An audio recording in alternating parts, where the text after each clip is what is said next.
तो गाइस आज हम बात करेंगे my life as a loser के चैप्टर नंबर 56 के बारे में, यानी कि सीजन 2 के चैप्टर 3 के बारे में। और आज की वीडियो की शुरुआत में हमें वो स्कूल दिखाया जाता है जहाँ पे जीनू और एंचोल का ट्रांसफर हो चुका होता है और इस स्कूल का नाम होता है हानवैंग स्पेशलाइज्ड हाई स्कूल। ये स्कूल बाहर से देखने में बिल्कुल ऐसा लगता है जैसे बाकी स्कूल्स की तरह यहाँ पे भी बहुत ही अच्छी तरीके से बस पढ़ाई होती होगी, लेकिन इस स्कूल का सच ये होता है कि इस स्कूल में अलग अलग स्कूल से सारे के सारे बदमाश आए होते हैं, यानी कि जिन्होंने अपने पिछले स्कूल में कुछ कांड करा होगा उन्हें यहीं भेजा जाता है। और ओरिजिनल वाली टाइमलाइन में एंचोल भी इस स्कूल में पढ़ने के लिए आया होता है, बट एंचोल को इस स्कूल के बाकी के बदमाश लॉन्डो से कोई भी दिक्कत नहीं होती क्योंकि एंचोल काफी ज्यादा ताकतवर होता है। इसलिए एंचोल ने ओरिजिनल वाली टाइमलाइन में इस स्कूल में बहुत ही आराम से टेक ओवर कर लिया था, यहाँ का डॉन बन गया था। और एंचोल के मुताबिक अभी जो टाइमलाइन चल रही है इस वाली टाइमलाइन में भी ऐसा ही होना चाहिए था, लेकिन ऐसा नहीं होता क्योंकि जीनू किम जो एंचोल की बॉडी के अंदर होता है अभी काफी ज्यादा मोटा हो चुका होता है और उसका आज पहला दिन होता है स्कूल में। जीनू को तो एंचोल की बॉडी के अंदर रह के इस पूरे स्कूल का डॉन बनना था, लेकिन अब वो एक मोटा बन चुका है और क्लास का कोई भी बदमाश लौंडा अभी जीनू को देख के नहीं डर रहा होता।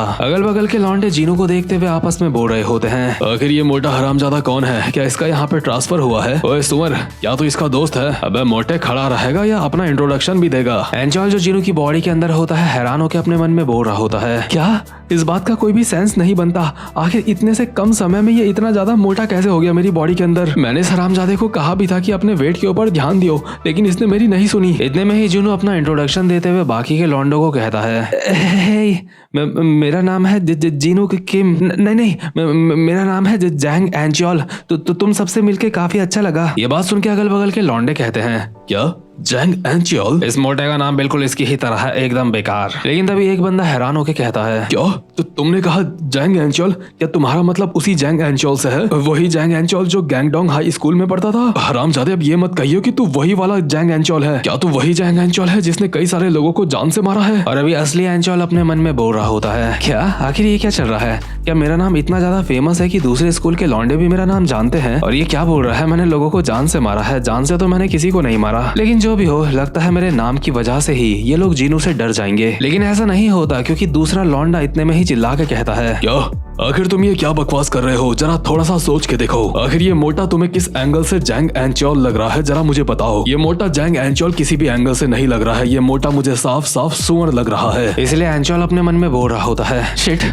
जीनू ने साले ने मेरी बॉडी को बहुत ज्यादा मोटा कर लिया है, इसलिए उसकी बात के ऊपर कोई भी यकीन नहीं करेगा कि वो जैंग एंचोल है। इसलिए एंचोल दूर से जीनू को इशारों में बोल रहा होता है, जीनू मेरी बात सुन, कुछ एक्टिंग करके दिखा उन्हें, कुछ ऐसा कर जिससे उन्हें तेरे ऊपर यकीन हो जाए, उनको अपनी ताकत का एक नमूना दिखा, कुछ तो एक्टिंग कर। इसलिए जीनू एंचोल की बॉडी से चिल्लाते हुए कहता है, तुम हरामजादो, क्या तुम मुझे कम समझ रहे हो? मैं अब तक तुम्हें कुछ नहीं बोल रहा था, इसलिए तुम मुझे बहुत कमजोर समझ रहे हो। मैं तुम्हें बता देता हूँ, मैं सच में जैंग एंचोल हूँ, इसलिए मेरा दिमाग खराब मत करना। कि क्या तुम चाहते हो तुम बिना मतलब में मेरी मार खाओ? अभी जीनू की इस टोन की वजह से किसी को भी जीनू के ऊपर यकीन नहीं हुआ होता कि वो सच में जैंग एंचोल है। वैसे भी वो सच में जैंग एंचोल है ही नहीं, इसलिए अगल बगल के लौंडे बोल रहे होते हैं, अच्छा तो ऐसी बात है, तू बोल रहा है तू सच में जैंग एंचोल है? हाँ ये मोटा सच में बहुत ज्यादा फनी है। अबे मोटे, अगर तेरे अंदर दिमाग होता तो तू कोई अच्छी सी बात बोलता, कोई अच्छा सा बहाना बनाता जिससे हमें तेरे ऊपर यकीन भी होता। असली एंचोल अपने मन में बोल रहा होता है, आखिर अब मैं क्या करूं? अगर इन लोगों ने अभी जीनू को मिलके मारा तो यहाँ पे हमारा खेल खत्म हो जाएगा, लेकिन मैं अभी यहाँ पे जीनू किम की बॉडी के अंदर इन सबको नहीं मार सकता क्योंकि अगर मैंने ऐसा करा तो हिस्ट्री चेंज हो जाएगी। और ये लौंडे अब भी बोल रहे होते हैं, ओए मोटे, तेरे पेट के अंदर कितने बर्गर आ सकते हैं? क्या तू सच में इंसान है? जरा इस मोटे को देखो तो, इसकी हालत कितनी गंदी है। अगर इसकी कभी कोई गर्लफ्रेंड रही भी होगी तो उसने इसे छोड़ दिया होगा क्योंकि ये बहुत ज्यादा मोटा हो चुका है और इस दुख की वजह से इसके नाक से खून निकलने लगा होगा, जिसकी वजह से ये अनकॉन्शियस हो चुका होगा। और असल में एंचोल के साथ ये सच में हुआ होता है, इसलिए एंचोल का दिमाग खराब हो चुका होता है और वो भावनाओं में बह के अपने सामने वाले बंदे को मुक्का मार के जमीन में गिरा देता है और कहता है, हरामजादे, तुझे नहीं लगता कि तू कुछ ज्यादा ही बोल रहा है? लगता है उसे मोटा होने में तूने ही मदद करी है। लेकिन इसी के साथ एंचोल को एहसास होता है कि उसने गलती कर दी है, उसे जीनू किम की बॉडी के अंदर यहाँ पे फाइट नहीं करनी चाहिए थी, इसलिए वो अपने मन में कहता है, शिट, अब वाट लगने वाली है, मुझे ऐसा नहीं करना चाहिए था। अब तो मुझे कोई परवाह भी नहीं है, मैंने सारा का सारा चीज खराब कर दी है। वैसे भी क्योंकि सब कुछ खराब हो चुका है, इसलिए मुझे इन सारे बंदों को मार के दूसरे स्कूल में ट्रांसफर हो जाना चाहिए। वैसे भी अब तो सब खत्म हो चुका है। और एक बंदा एंचोल का कॉलर पकड़ के बोल रहा होता है, हरामजादे, क्या तू हमारे हाथों से मरना चाहता है? क्या तो अभी हंस रहा है, लगता है तुझे इस चीज का एहसास नहीं हुआ है कि तू कैसी सिचुएशन में फंसा है। लेकिन इतने में ही पीछे से जीनू चिल्ला के कहता है, बहुत अच्छे मेरे राइट हैंड मैन जीनू किम, तुमने बहुत अच्छा करा। यानी कि एंचोल के पास अभी अपनी गलती को कवर अप करने का एक अच्छा मौका होता है, इसलिए वो जीनू के पास जाके कहता है, सर एंचोल मुझे माफ कर दो, मैं खुद को रोक नहीं पाया, ये लोग आपके बारे में गलत बोल रहे थे। मैं ये बात अच्छी तरीके से जानता हूँ, आप मेरे बिना भी इन सबको बहुत ही आराम से मार सकते हो, सिर्फ अपनी एक उंगली से। लेकिन सर एंचोल अगर आप बीच में आ जाते तो आपके एक मुक्के से ही वो जान से मर जाता। लगता है वो काफी ज्यादा लकी था कि आप बीच में नहीं आए। जीनू कहता है, हाँ तो तुमने बहुत अच्छा काम करा। इसलिए भी अगल बगल के लौंडे सच में काफी ज्यादा कंफ्यूज हो चुके होते हैं, ये सोच के कि ये मोटा सच में जैंग एंचोल है क्या। अगल बगल के लौंडे आपस में बोल रहे होते हैं, आखिर यहाँ पे क्या चल रहा है, क्या वो मोटा सच में जैंग एंचोल है? नहीं,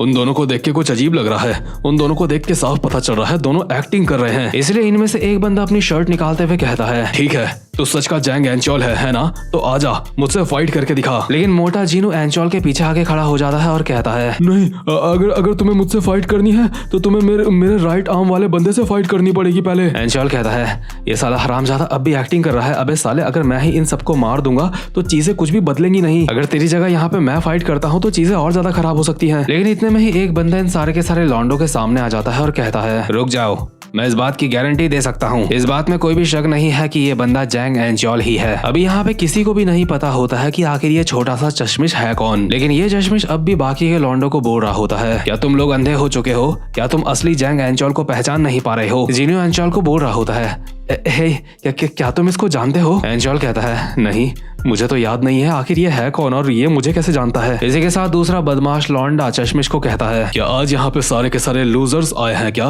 और तो किस बात की गारंटी दे रहा है बे? क्या तो इन लोगों का कजन है या फिर दोस्त है? चश्मिश कहता है, नहीं, मैं इन लोगों का कुछ भी नहीं हूँ, लेकिन मेरे पास सबूत है। जिस बंदे के अभी जीनू किम ने मुक्का मारा था वो एक मुक्के से ही जमीन में गिर चुका है और अब तक उसे होश नहीं आया है। और ऐसा तो सिर्फ तभी हो सकता है जब कोई किसी के परफेक्ट तरीके से जैब अटैक मारे, वो भी ठुड्डी में। इसका मतलब जिस लड़के ने इस बंदे को मार के जमीन में गिराया है वो बहुत ज्यादा ताकतवर है। क्यों, तुम मानते हो ना? और अगर वो बंदा किसी के सामने झुक के उसको रिस्पेक्ट दे रहा है, उसको अपना बॉस बोल रहा है, तो तुम सोचो उसका बॉस कितना खतरनाक होगा। क्या तुम्हें इस बात से समझ नहीं आ रहा है कि वो मोटा सच में जैंग एंचोल है? ये बात सुन के बाकी के लौंडे कहते हैं अपने मन में, हाँ इसकी बात में दम तो है, लेकिन आखिर मैं इस चश्मिश के ऊपर यकीन क्यों कर रहा हूँ? ये चश्मिश इतनी यकीन से इस बात को कह रहा है कि ऐसा लग रहा है जैसे ये सच बोल रहा है। लेकिन इतने में ही एक बीच की मांग वाला लड़का यहाँ पे आता है और कहता है, मुझे लगता है बस आज के लिए इतना काफी है। और ये जो बंदा होता है ये होता है क्लास मॉनिटर। अभी तक हमें इसका नाम नहीं बताया गया। क्लास मॉनिटर कहता है, अभी के लिए ये सब कुछ रहने दो, आगे तुम्हें इससे भी अच्छा मौका मिलेगा। एंचोल कहता है,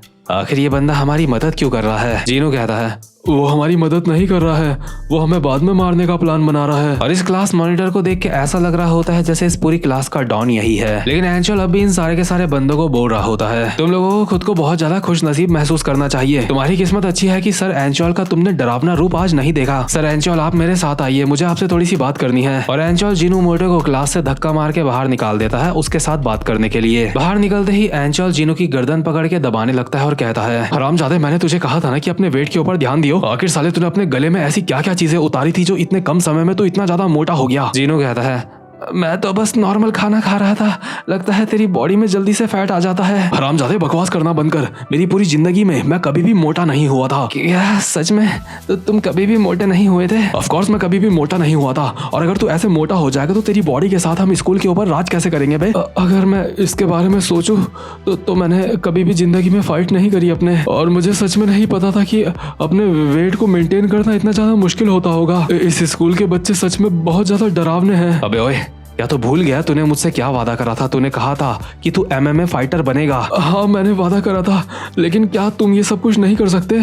तो तुम ये सब कुछ करो, तुम सबसे फाइट करो और सबको बोल देना कि तुम मुझसे फाइट में हारे थे। एंजल कहता है, हरामजादे, अगर मैं इमरजेंसी में ऐसा कर भी दूंगा, लेकिन आगे चल के तू क्या करेगा जब कोई अकेला तुझे पकड़ लेगा? लेकिन जीनू मोटा यहाँ से भागने लगता है और चिल्ला के कहता है, मुझे नहीं पता मैं क्या करूंगा, मुझे इस बारे में कोई भी आइडिया नहीं है। एंजल का भी दिमाग खराब हो रहा होता है और वो अपना सर पकड़ के अपने मन में बोल रहा होता है, ये हरामजादा मुझे गुस्सा दिला रहा है, मेरा कुछ भी प्लान काम नहीं आ रहा है। इसके बाद हम इनकी क्लास का सीन देखते हैं और यहाँ पे भी एंचोल अपने मन में बोल रहा होता है, वैसे देखा जाए तो जीनू तो इसमें फालतू का फंस चुका है, उसका इससे कुछ भी लेना देना नहीं था। जीनू ने इससे पहले कभी भी फाइट नहीं करी है, इसलिए उसके लिए ये काफी ज्यादा मुश्किल हो रहा होगा। इसलिए मुझे कोई ऐसा रास्ता निकालना होगा जिसकी वजह से जीनू जैसा लूजर भी एक MMA फाइटर बन सके। तो खैर, काफी ज्यादा सोचने के बावजूद भी एंचोल के दिमाग में कुछ भी नहीं आता और वो सड़ा हुआ सा मुंह बना के घर जा रहा होता है और अपने मन में बोल रहा होता है, अरे यार, मेरे मेरे दिमाग में कुछ भी नहीं आया, अब तो वाट लगना तय है। आखिर मुझ जैसा जीनियस ये कैसे फील कर सकता है कि एक नॉर्मल इंसान को क्या फील होता होगा। मुझे समझ नहीं आ रहा है कि जीनू हरामजादा एक MMA फाइटर क्यों नहीं बनना चाहता। फाइट करने से दिमाग का स्ट्रेस भी खत्म होता है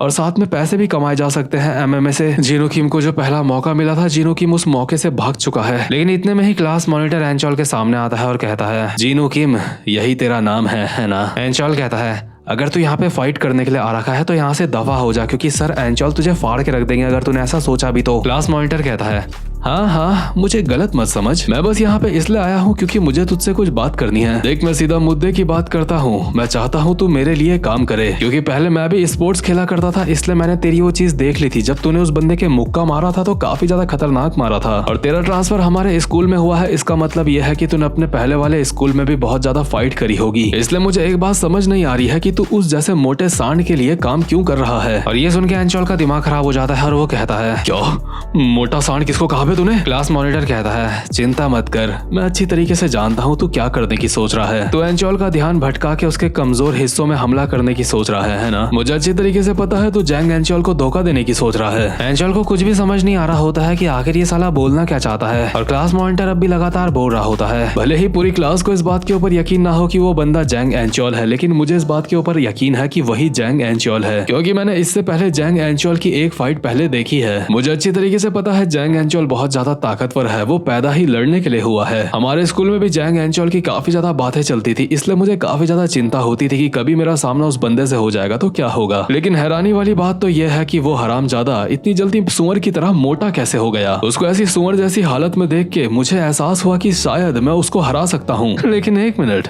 लगता है मुझे कुछ समझ आ चुका है। सच बता, उसके मोटा होने के पीछे तेरा ही हाथ है ना? तूने ही उसको जानबूझ के मोटा करवाया है ना? सच में हरामजादे, तू बहुत ज्यादा चालाक है। हम दोनों का गोल बिल्कुल एक ही है, इसलिए तुझे नहीं लगता कि हम दोनों को साथ में मिलकर काम करना चाहिए? और एंचोल अभी अपने मन में गुस्से में बोल रहा होता है, क्या मुझे अभी इस हरामजादे को यहाँ पे जान से मार देना चाहिए? लेकिन क्लास मॉनिटर अब भी बोल रहा होता है, देख, मैं तुझसे कहना चाहता हूँ कि हम दोनों साथ में मिलकर जैंग एंचोल को हरा सकते हैं, उसे मार सकते हैं। मैं बस ये चाहता हूँ कि तू मेरे बीच में ना आए जब मैं जैंग एंचोल को मार रहा हूँ, इसलिए मैं तुझे अपने साथ मिलाना चाहता हूँ। एंचोल अपने मन में बोल रहा होता है, एक तो मैं इसको जानता नहीं, दूसरा ये मुझसे ही मेरे को मारने की बात कर रहा है। इसलिए एंचोल कहता है, अबे भाड़ में जा, मुझे तेरे साथ नहीं मिलना। क्लास मॉनिटर कहता है, मुझे पता है तू बहुत पहले से जैंग एंचोल को हराने की तैयारियां कर रहा होगा, इसलिए जैंग एंचोल के ऊपर आखिरी हमला मैं तुझे करने का मौका दूंगा। एंचोल कहता है, अबे हरामजादे को तू जानता ही क्या है बे, अब ध्यान से सुन जो मैं बोल रहा हूँ। लेकिन क्लास मॉनिटर अब भी चुप नहीं होता और कहता है, जीनू किम, तू चिंता मत कर, सारे के सारे मुश्किल काम मैं कर लूंगा। वैसे भी हमारी तैयारियां पहले ही पूरी हो चुकी हैं। हमने अपने कुछ बंदों को कहा है जैंग एंचोल को पकड़ने के लिए। अब तक तो शायद उन लोगों ने जैंग एंचोल को मारना भी स्टार्ट कर दिया होगा। आज वो लोग जैंग एंचोल को मार देंगे जान से। और सच में जीनू मोटे को 3 बंदों ने घेर लिया होता है उसको मारने के लिए, और वो काफी ज्यादा डर चुका होता है। इसलिए एंचोल अपने मन में कहता है कि क्या आखिर ये हरामजादा क्या बोल रहा है। यानी कि अभी एंचोल को जल्दी से जीनू के पास पहुंचना पड़ेगा उसको बचाने के लिए, क्योंकि अगर सबको पता चल गया कि जैंग एंचोल इस वाली टाइमलाइन में एक लूजर है तो पास्ट बदल जाएगा। वैसे भी जीनू जो कि जैंग एंचोल की बॉडी के अंदर है, वो उन 3 बंदों को अकेला नहीं मार सकता। तो खैर, चीजें आगे चल के और ज्यादा दिलचस्प होने वाली है, और इसी के साथ ये वाला चैप्टर यहीं पे खत्म होता है। तो गाइस, अब मैं मिलता हूँ आपसे अपनी नेक्स्ट वीडियो में, तब तक के लिए गुड बाय।